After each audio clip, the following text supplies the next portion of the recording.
Y en latín también existió el método inductivo. Estamos hablando de finales de los años 50, que es el archiconocido método Orber, y que, bueno, pues que la verdad que el profesor Orber plasmó de una manera excelente, ¿no?, a la enseñanza del latín con ese método inductivo contextual, además, ¿no? En latín, además de ser inductivo, es contextual, ¿no?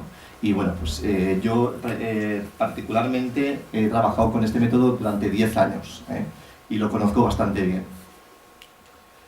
Luego surge, a mediados del siglo XX, surge el método audio-oral, y también tuvo una aplicación al latín, el famoso asimil del profesor César. Me imagino que si lo conocéis sabéis pues cómo funciona, ¿no? Repetir y repetir una y otra vez, ¿no? Estructuras gramaticales. Pero a partir del último tercio del siglo pasado hubo una gran revolución cognitiva. Empezaron a surgir métodos que intentaban paliar las deficiencias que podían haber tenido los anteriores. Estamos hablando siempre de la enseñanza de lenguas modernas, ¿no? De lenguas, ¿de acuerdo? Son métodos como la respuesta física total, del que esta mañana nos ha hablado Ana, el método natural, la sugestopedia, o el enfoque comunicativo, que es sobre el que yo más voy a incidir, porque es donde yo me he apoyado para trabajar lo que yo hago en mis clases. La respuesta física total, pues como ha comentado Ana, ¿no? Es decir, es un aprendizaje basado en el estímulo-respuesta, ¿no? Viene a enseñar una lengua pues como se aprende cuando somos niños, ¿no? Es decir, escuchamos, repetimos, ¿sí? Por gestos, vamos aprendiendo la lengua. Luego el método natural, Terrer y Krasser, que también nos ha hablado Ana también de ellos, ¿no? Luego también tenemos la sugestopedia, donde, bueno, pues para aprender una lengua, ¿vale?, no basta solamente con las cuestiones gramaticales, sino también es necesario tener un buen entorno, es decir, música, relajación, crear esa emoción en la enseñanza del aprendizaje de la lengua, etc. Y el enfoque comunicativo, cuyo único objeto de la lengua es la comunicación, y la enseñanza de una lengua extranjera parte de nociones y funciones, que ahora explicaré un poco lo que es eso. Bien, pero ¿ahora qué? Es decir, después de ver todos estos métodos, ¿hay un método ideal? Bueno, pues esta mañana comentábamos que no hay un método ideal, es decir, depende siempre de la finalidad que persigamos, depende del objetivo. Depende del objetivo, utilizaremos un método u otro, es decir, el método no es más que nada un instrumento, no es otra cosa que un instrumento, y depende siempre de la finalidad, utilizaremos un método u otro. Tenemos yo creo que en la enseñanza del latín tenemos tres problemas de fondo, y uno es la pérdida de la finalidad, hablaré de ello, las dudas metodológicas y por último la confusión curricular. Bien, la pérdida de la finalidad. Comentábamos que no tenemos muy claro cuál es la finalidad de por qué enseñamos latín. Es decir, ¿por qué enseñamos latín? Eso hay que planteárselo. Yo estoy de acuerdo con Merivert, es decir, yo creo que digamos que la primera, ¿no?, finalidad del latín, de esta manera lo apuntaba también Francisco Paco, es el acceso a la cultura alfabetizada, es decir, el acceso a los textos escritos. Pero claro, ¿realmente es el objetivo que cumplimos con nuestros alumnos? No. Es decir, nuestros alumnos, por las pruebas que esta mañana estábamos comentando, de selectividad o EBAU, ¿no?, es decir, lo que hacen durante una hora, intenta destripar un texto, ¿no?, después de hacer un previo análisis sintáctico, análisis morfológico, y mirar todas las palabras en el diccionario, elegir la acepción entre 50 acepciones que sea la que más le suena o la que cree conveniente, y pues vomita la traducción. Pero claro, leer, entender y traducir no es lo mismo, ¿no? Lo comentábamos esta mañana. Nuestros alumnos, ¿qué es lo que hacen? Nuestros alumnos traducen y luego, en algún caso, entienden, ¿no? ¿A quién no le ha pasado alguna vez cuando algún alumno te ha hecho la traducción y dice: profe, que lo que he traducido no tiene sentido? Claro, pero yo siempre le digo, a ver, los romanos cuando hablaban entre ellos se entendían, Es decir, por lo tanto, si no tiene sentido es que algo hemos hecho mal, ¿de acuerdo? Es decir, los alumnos traducen sin entender. Esto, ¿qué perversión es esta, no? Pero claro, Esto me lo envió un alumno después del examen de selectividad, ¿no? Podríamos olvidarnos del análisis morfosintáctico, por favor, ya, ¿eh? Bien, claro, ¿qué lugar debería ocupar la gramática en nuestras enseñanzas, ¿no? Es decir, como hemos comentado esta mañana, ¿enseñar gramática es enseñar lengua? No, en absoluto. Es decir, la gramática creo que debe ocupar un puesto, un segundo puesto, ¿no? Es decir, tiene que estar supeditado al uso de la lengua. Durante mucho tiempo hemos aprendido cosas sobre la lengua. Y yo creo que ya es momento de aprender a hacer cosas con la lengua, con el latín y el griego. Yo creo que es la conexión, ¿no? Puede ser. Bien. La otra cuestión, otro problema son las dudas metodológicas, ¿no? Es decir, bueno, pues ¿cuál es el mejor método para poder llegar aquí, a este objetivo? Yo lo que hago es, pues, cojo un poquito de cada uno de estos métodos, pero sobre todo me baso en el enfoque comunicativo. ¿Y qué es el enfoque comunicativo? Pues hay que tener 3 principios claros, ¿no?, del enfoque comunicativo. La primera es que el acceso a la gramática no es una forma tradicional, ¿eh? Nuestros chavales suelen acceder a la gramática pues de esa forma, ¿no? Pues el cuadro, ¿no? Y así, a lo bestia, ¿no? Es decir, por lo tanto, los alumnos al principio suelen tener esa, pues, digamos, esa problema de acceso a la gramática en la que ellos no están acostumbrados. Sobre todo a mí me pasa con gente que a lo mejor viene de cuarto de otros centros. Y claro, cuando yo le presento esto, pues se queda un poco extrañado, ¿eh? ¿Esto qué es, no? Os pongo un ejemplo. Y este es el cuadro, por ejemplo, que vemos después de ver el nominativo. Yo les presento este cuadro, ¿no? Es decir, como veis, pues divido palabras masculinas y femeninas por un lado y palabras neutras. No aparece la palabra declinación por ningún sitio, sino que hablo de finales, ¿no? De finales de palabra y cómo se forma el plural. Cuando vemos el acusativo, lo hacemos de la misma manera. Es decir, yo a los alumnos cuando les presento el vocabulario, les presento el nominativo singular y les presento el nominativo plural. No les presento el genitivo singular, como hasta ahora se ha ido haciendo, ¿no? Siempre nominativo y genitivo. Yo les presento el nominativo singular y el nominativo plural. Ellos a partir de esos 2 datos pueden construir el resto de casos, ¿de acuerdo? Pero como digo, no hablo de declinaciones. ¿Y esto por qué? Porque me da a mí así, pues por fuera del tema de la declinación. No.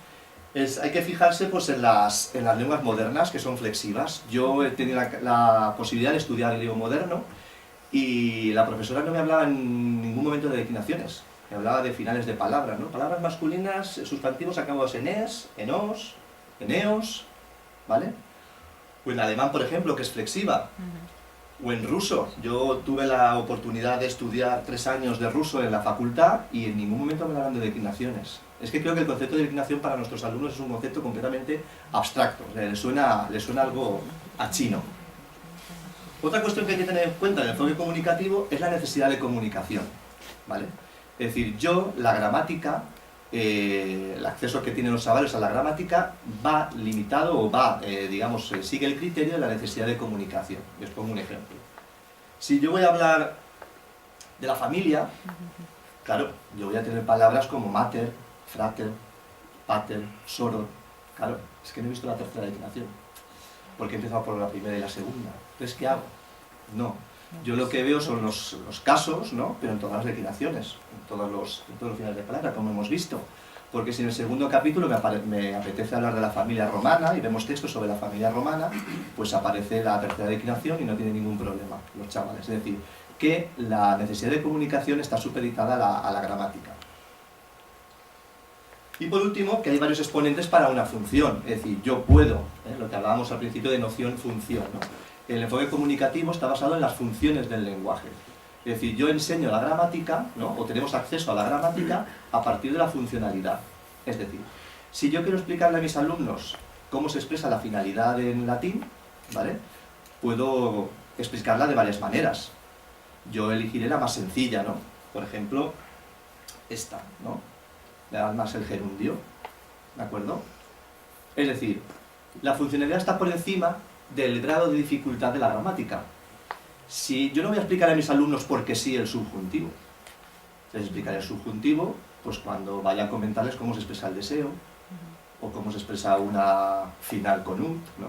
Entonces explicaré para qué sirve el subjuntivo, ¿de acuerdo? Bien, ¿cuáles son las destrezas que un alumno debe desarrollar para aprender una lengua? Pues aquí tenemos la receptiva, escuchar, leer, la recepción audiovisual, la productiva, hablar y escribir, la interactiva, interacción oral y escrita. Y yo desarrollo en clase cada una de estas destrezas. Aquí he traído 3 vídeos. Pues nada, este por ejemplo es sobre las letras. No se oye muy bien, pero bueno, son sobre las letras del abecedario, que es lo primero que vemos en clase.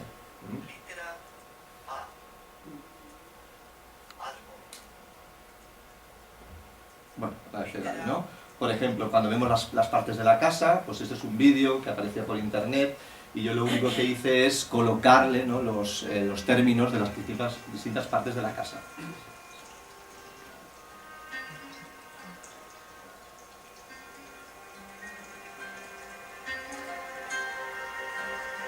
Bien, o después de una semana de exámenes, mis alumnos estaban muy estresados y decidí hacerles una actividad de relajación.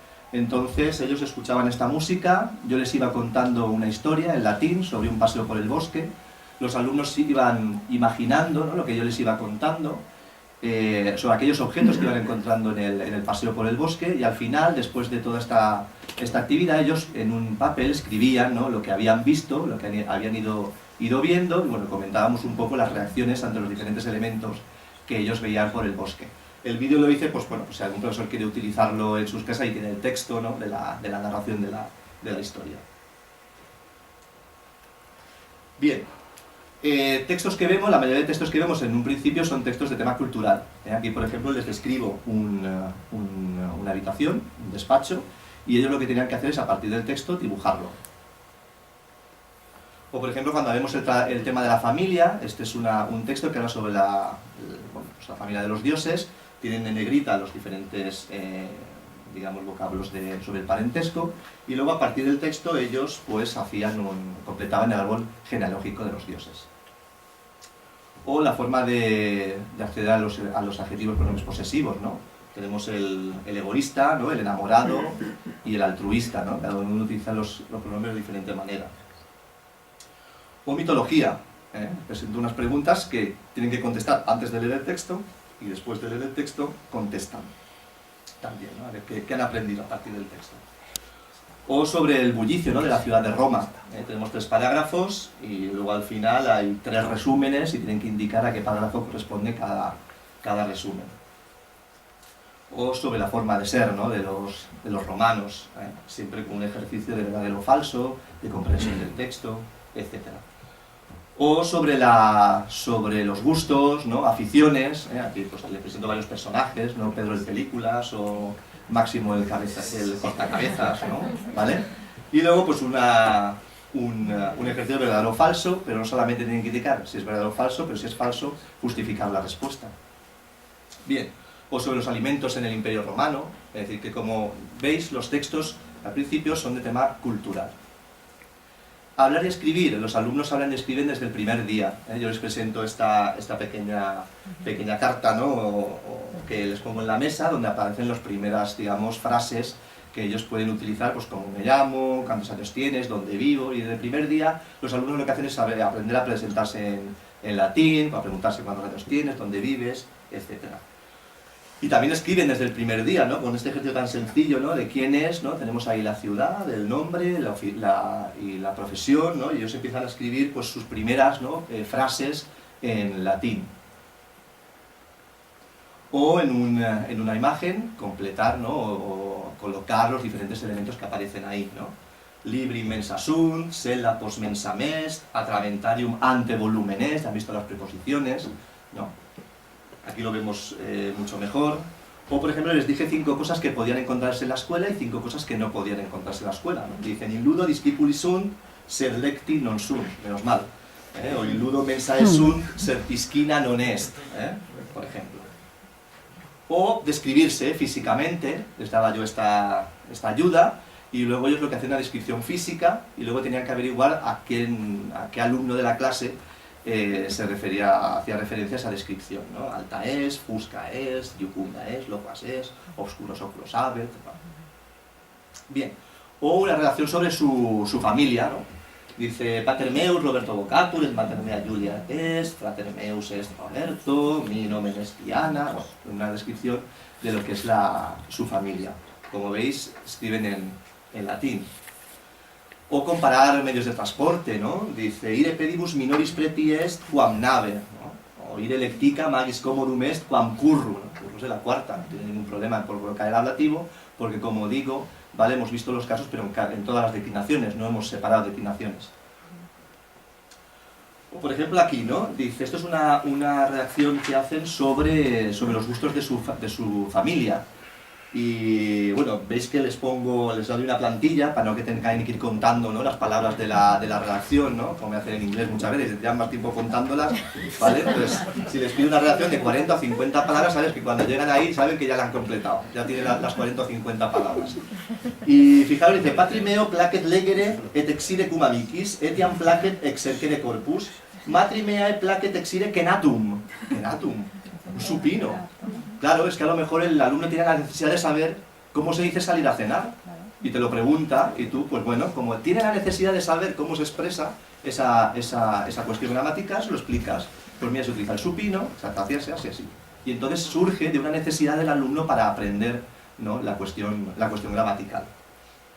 Bien, la interacción oral es del primer día también, ¿no? Cuando ellos han visto el abecedario, yo les hago este juego, ¿no?, por parejas, A y B, y entonces tiene una serie de elementos en uno y en otro folio, ¿no?, que el que le faltan las palabras de un sitio los tiene el otro, ¿no?, y viceversa. Entonces tienen que preguntarse porque hay aquellos elementos que les falta la palabra, ¿no? ¿Cómo dicitur casa latine? Y el otro le contesta, pues dicitur domus.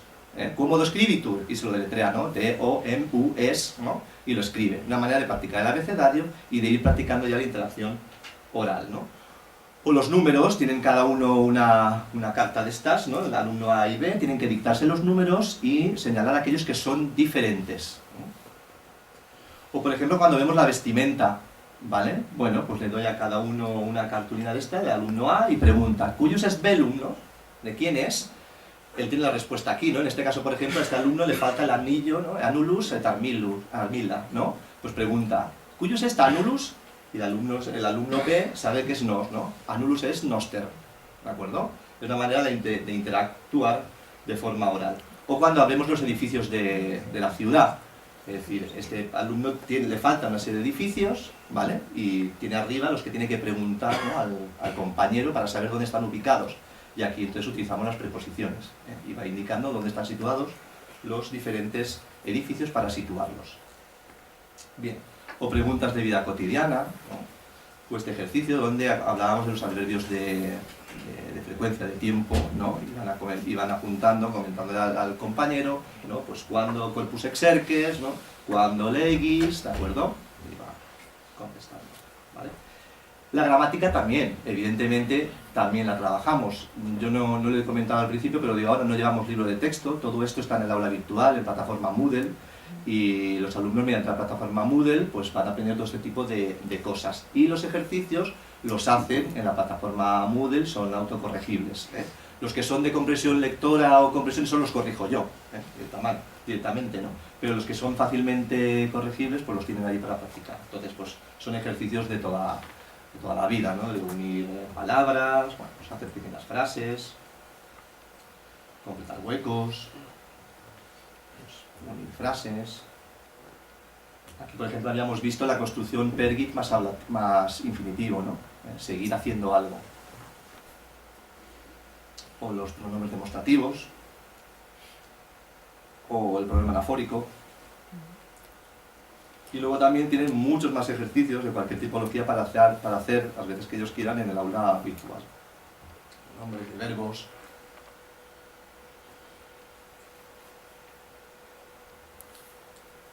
Corregir errores, cazar intruso, textos, comprensión lectora y verdadero falso, o definiciones con palabras, practicar lo que es el pronombre posesivo, pues ese es el caso, el texto aparece por aquí, los comparativos. El vocabulario, esto es importante, de esta manera lo comentaba Ana. Es decir, el vocabulario tiene que ser un vocabulario productivo, tiene que ser un vocabulario que ellos encuentren en los textos, ¿no? De nada sirve hablar del televisor, ¿no? O de este tipo de cosas que ellos no van a encontrar nunca en los textos. Por lo tanto, hay que tener en cuenta que el vocabulario a utilizar es el vocabulario que ellos van a encontrarse en los textos. Para eso hay índices de frecuencia buenísimos. Y una de las cosas que tiene muy buenas el Orbe es el índice de frecuencia que tiene. Por lo tanto, vamos a utilizar ese índice de frecuencia para trabajar precisamente ese vocabulario que ellos van a encontrarse en los textos. Estamos hablando de bueno, pues, cuestiones de la escuela, ¿no? Vocabulario de la escuela, o verbos que ellos se van a encontrar en los textos, vestimenta, medios de transporte, edificios, ¿no? Clima. Bien. Y por último llegamos a la confusión curricular, ¿no? Es decir, claro, eso es lo que estábamos comentando, lo hemos comentado también esta mañana, ¿no? Es decir, en la Comunidad Valenciana, en cuarto de la ESO y en primero de bachillerato, sí que se mantiene, digamos, por así decirlo, la idea de la lectura comprensiva de los textos. Es decir, el currículum de cuarto y el de primero, que prácticamente son iguales, que eso es otra cosa que habría también que discutir, ¿no? Que tendría que ser una continuidad, el de primero al de cuarto, no es lo mismo. Bueno, pues en ese currículum sí que aparece en los estándares de textos, ¿no? Sintaxis, ¿no? En sintaxis dice, bueno, distinguir cuestiones sintácticas mediante análisis sintáctico o inferencia lógica, ¿no? Es decir, una de las dos opciones. O también aparece lectura de textos comprensiva, ¿no? Lectura comprensiva de textos en latín, o digamos textos originales adaptados, es decir, que sí queda un poco ahí la cancha, ¿no? Para poder hacer este tipo de cosas. Pero claro, en segundo ya no. En segundo, los estándares de segundo dicen claramente análisis sintáctico y morfológico del texto. Y eso es una cosa que habría que plantearnos, ¿no? Es decir, tenemos que ver muy bien si, bueno, pues queremos una lectura comprensiva o traducción. Eso es una cosa que tenemos que tener muy clara, porque claro, traducción de qué tipo de texto, ¿no? Qué dificultad, porque con 2 años no podemos pretender que los alumnos puedan leer a los clásicos. Es imposible. Entonces, ¿qué dificultad podemos exigir? Otra cosa es que pudiéramos demandar más presencia de clásicas en el sistema educativo. Claro, es que si nos limitamos a los 2 años, lo tenemos muy complicado.